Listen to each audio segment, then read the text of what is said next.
Questa è una grandissima occasione che abbiamo noi produttori di Conegliano Valdobbiadene di far parte di eventi internazionali. Abbiamo tanto bisogno di comunicare il territorio dove il Prosecco è superiore Conegliano Valdobbiadene e facendolo attraverso la mostra internazionale del cinema riusciamo a portare un messaggio molto preciso, molto legato al Veneto, molto legato a Venezia, molto legato ad un evento internazionale. Ne siamo veramente orgogliosi. È il terzo anno, ma non è mica detto che è l'ultimo. E vedete qua dietro, noi abbiamo voluto fare un racconto di Conegliano Valdobbiadene che si avvicina a Venezia. Nella prima etichetta, quella di 3 anni fa, avevamo il marchio di Conegliano Valdobbiadene che partiva dalle colline.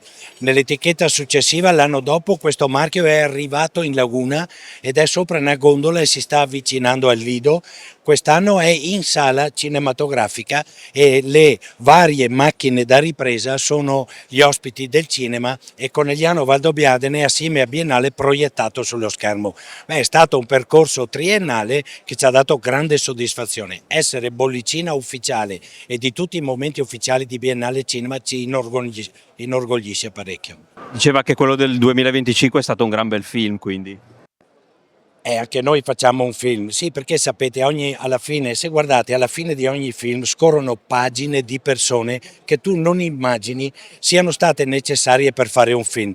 Beh, io voglio dire che dietro a una bottiglia di Conegliano Valdobbiadene ci sono tantissime persone che lavorano, 3.300 viticoltori, 220 cantine, 400 trasformatori da uva a vino. Queste sono le persone che ogni giorno preparano in una scenografia incredibile che sono le colline di Conegliano Valdobbiadene il loro film. Il nostro film esce una volta all'anno, dopo la vendemmia. Ci abbiamo lavorato tanto.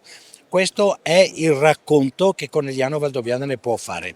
L'annata è ciò che condiziona la trama di quel film. Se è piovuto, se è stato caldo, se non lo è stato, se siamo stati aggrediti da malattie piuttosto che no. Il 2025 è stato un grandissimo bel film, quasi quasi da Leone d'Oro, perché è piovuto il giusto quando serviva, temperature buone, escursioni termiche premedemiali adatte, ne è nato un vino che esprime la primaverilità, quella facilità di incontro che non è banalità, una lunghezza acida che c'è in poche annate, ci ha dato un grande vino, assaggiatelo.